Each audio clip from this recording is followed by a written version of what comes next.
The HOA has always been abusive, but this time they crossed the line. My sister, who is disabled, was literally chained up in the backyard by these sick people, all because we didn't follow the rules of the community. But they didn't count on one thing. Living in a community run by an HOA is a headache in itself. But when that association is run by a bunch of people who think they can do whatever they want, it gets surreal. I always knew there was something wrong with the HOA in my neighborhood. They were stricter than dictatorship police. If a car was parked for 10 minutes longer than allowed, it was fined. If your grass was an inch longer than their standard, a warning. But what they did to my sister went from ridiculous to criminal. My sister, Emily, was born with a neurological condition that prevents her from walking. This means she uses a wheelchair and needs certain adjustments to get around well. The HOA already picked on us for this. Complaints that the access ramp didn't match the aesthetics of the neighborhood, that the sidewalk should be kept in the original pattern, and, of course, that the neighbors were annoyed by the adaptation. But everything changed the day Emily decided to spend some time in her backyard. It was a sunny morning. She was with her laptop on her lap, drinking a coffee, just existing.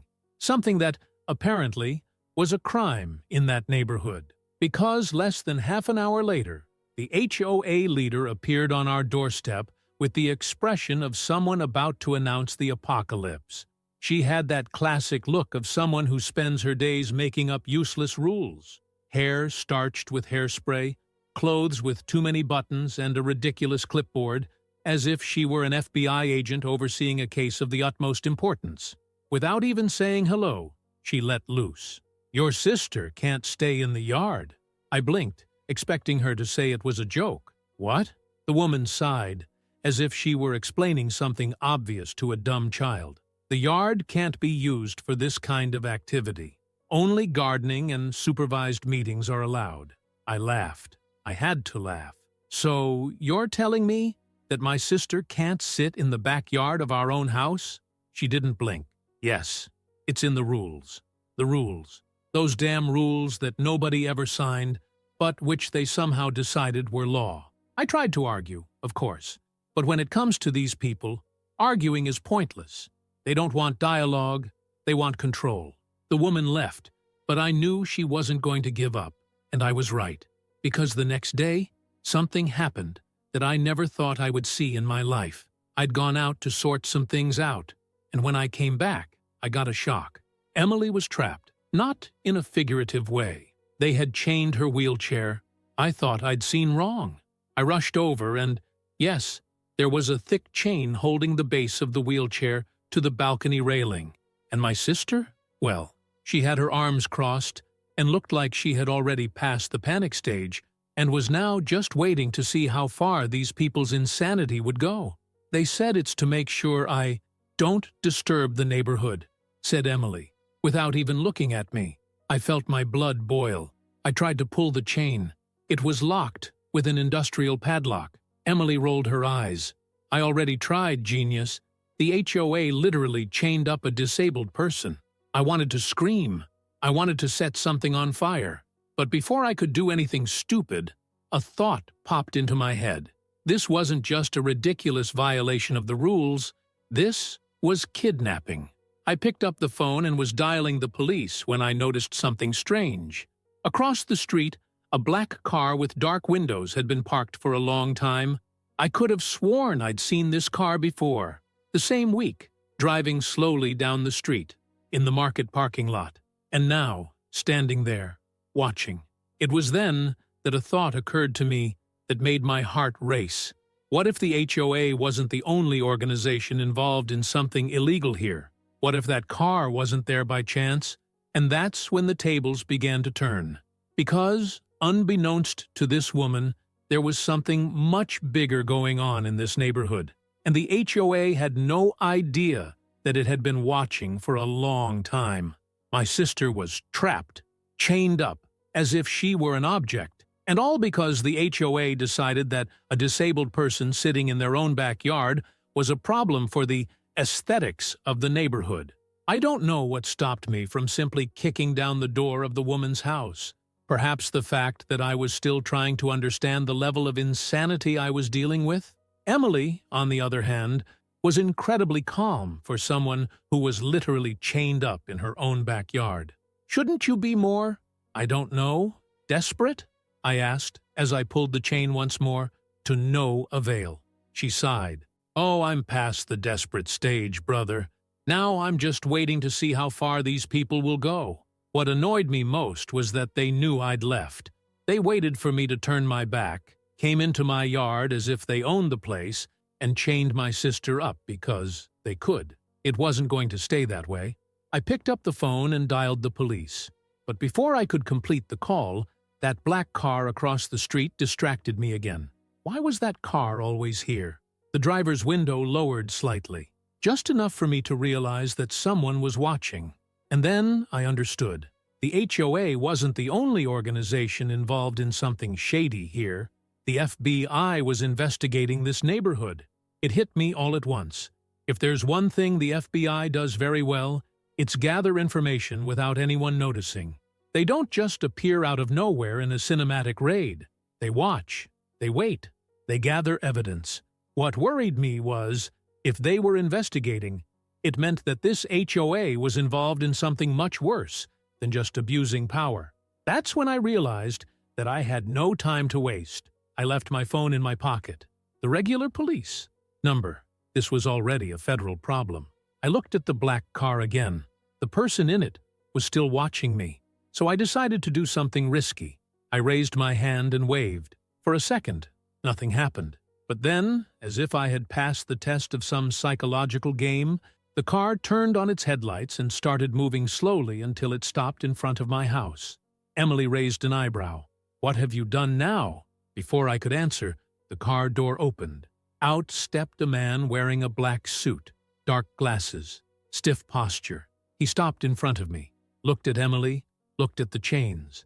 Then he slowly took off his glasses and finally spoke. "I think we have enough evidence." I didn't know whether to be relieved or worried.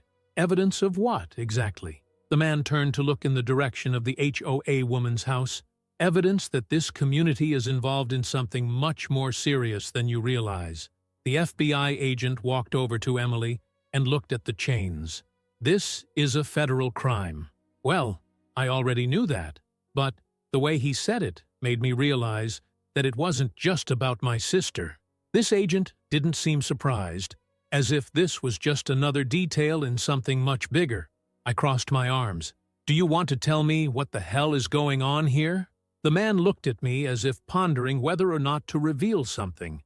And then he spoke. "This neighborhood has been the target of a secret investigation for months. The HOA isn't just abusing power. They're involved in illegal activities." I exchanged a quick glance with Emily. "What do you mean, illegal activities?" "Activities like—" I pressed. He hesitated. But then, as if he had made up his mind, he said, "Like embezzlement, illegal use of land, and possibly human trafficking." My heart stopped. Wait a minute. What? The HOA was involved in human trafficking? For a moment I thought I'd heard wrong. But no, the officer was serious. Emily, who until then had been incredibly calm, turned pale. What exactly did you find out?" I asked, my voice coming out lower than I expected. The agent looked around as if checking to see if anyone was listening. Then he lowered his tone and said something that sent a chill down my spine. "There is a pattern. People disappearing, fraudulent documentation, houses being repossessed without the former residents having officially sold them. And now, this." He pointed at Emily. "They didn't just want to remove her from the yard. They were testing how far they could go." I felt the anger coming back full force. This wasn't just about stupid rules. This was something much bigger, and from the looks of it, this woman had no idea that she was about to become the target of a federal investigation. But I was going to make sure she found out in the most painful way possible. I faced the FBI agent. "What's the next step?" He put his glasses back on. "Now, we wait for them to hang themselves." And just when the HOA thought they could keep going over the edge, they had no idea that the fall was right in front of them. Now it all made sense. The HOA has always been garbage, but I never imagined that they were involved in something so big. Fraud? embezzlement, and even human trafficking. This was no longer just abuse of power. It was a federal crime, and they had no idea they were about to go down. The FBI agent told me to wait. They were gathering evidence, letting those involved hang themselves, but I'm not the type to stand around waiting for justice to act in its own bureaucratic time. So, while the FBI monitored everything from their side, I decided to start my own plan. The next day, I did something I knew would poke the beast. I put Emily back in the yard, with a new chair, a parasol, and a glass of lemonade by her side, as if nothing had happened. If the HOA was really involved in illegal things, I wanted to see how far they would go to hide their tracks. And, as expected, it didn't take long for the leader of the group to reappear. She came marching down the sidewalk like a judge about to hand down a death sentence. The expression on her face was a mixture of anger and nervousness, perhaps because, deep down, she already knew something was wrong. "I've already warned you that your sister can't stay here." I feigned confusion, tilting my head. "You already told me, didn't you? But I don't remember seeing any law that forbids a person from sitting in their own yard." The woman clenched her jaw, her eyes twitching slightly. She was nervous. "That was interesting. The rules of the community must be respected," she insisted, her voice lower than usual. "Ah, so now you don't want to draw attention to yourself?" Something was happening, and I wanted to find out what. That's when I noticed a detail I'd never noticed before. While this woman was freaking out at me, 2 other HOA members were standing a little further back, whispering to each other. One of them was holding a thick envelope. My instinct screamed, "Money!" And at that moment, I knew I had to provoke them just a little bit more to get them to give themselves up. "I imagine that keeping these absurd rules is a lot of work," I said, crossing my arms.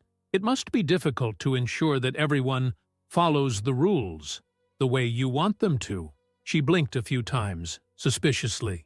"It's a question of maintaining the neighborhood standard."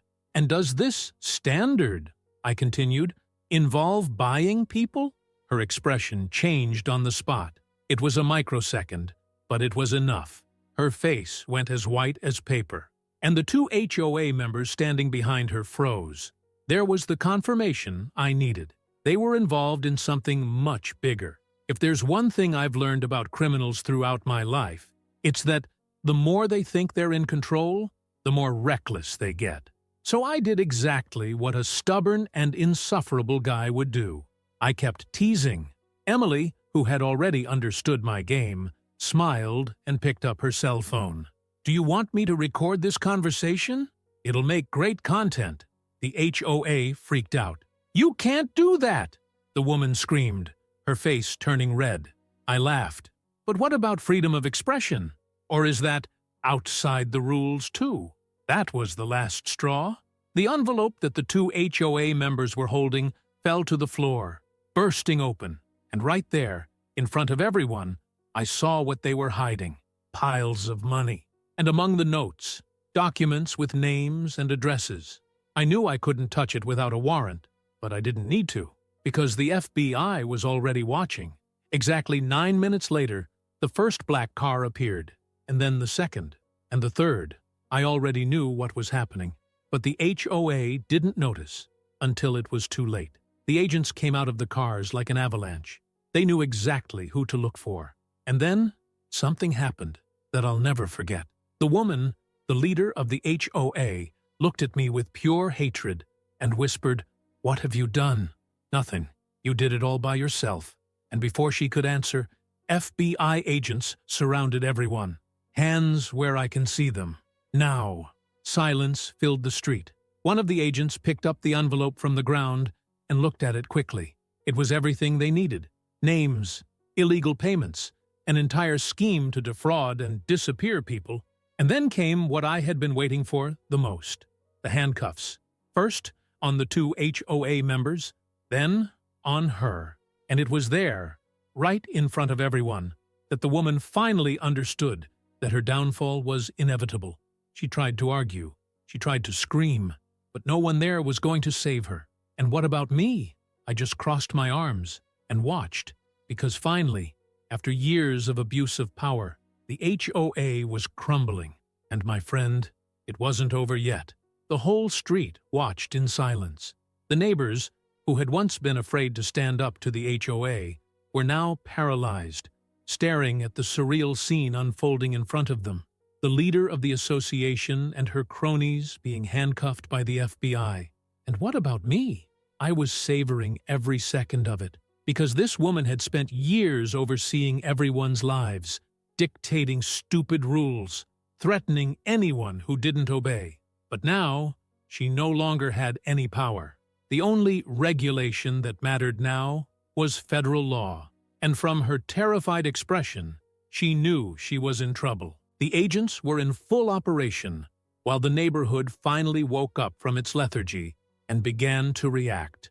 People approached slowly, some whispering to each other. The fear that the HOA had inspired was evaporating, but the woman still hadn't accepted reality.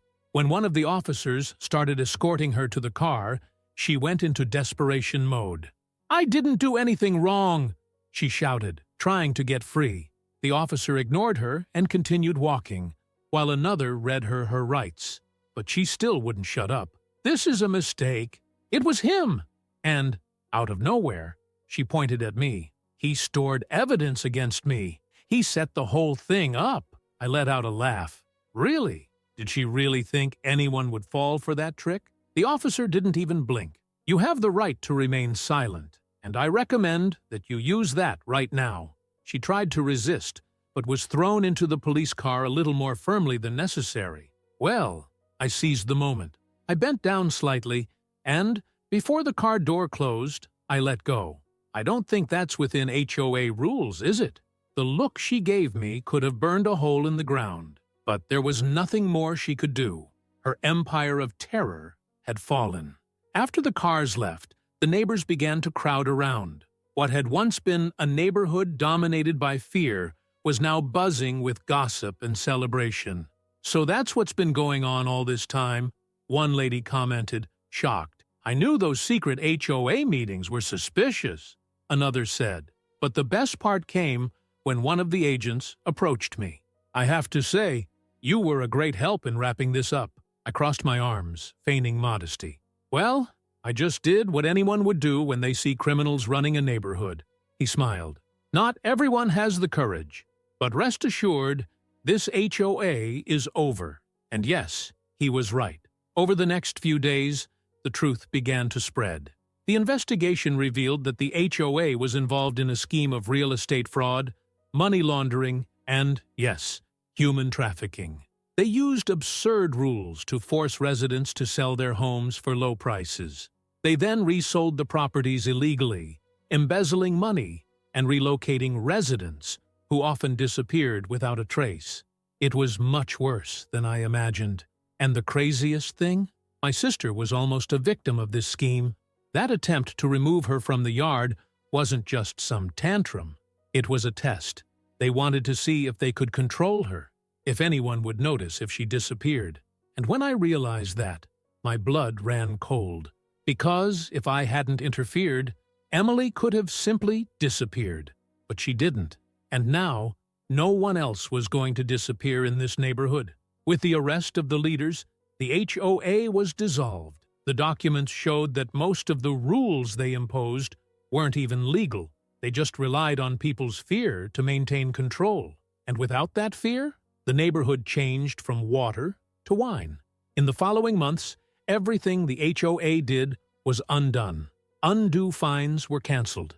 The fences they had ordered, torn down, were rebuilt. The absurd fees they charged ceased to exist. And, for the first time in a long time, people began to live without fear of opening their mouths. Emily, of course, became a local legend.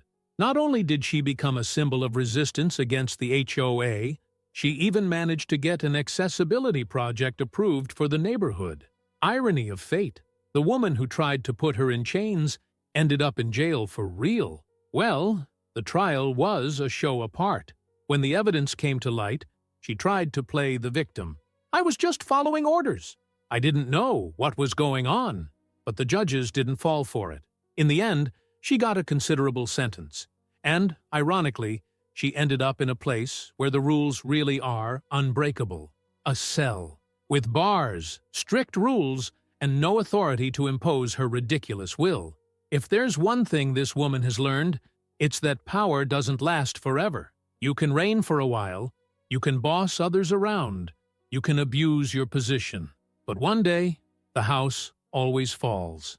And the fall can be much, much more painful than you think. And if you liked this video, don't forget to leave a comment and a like.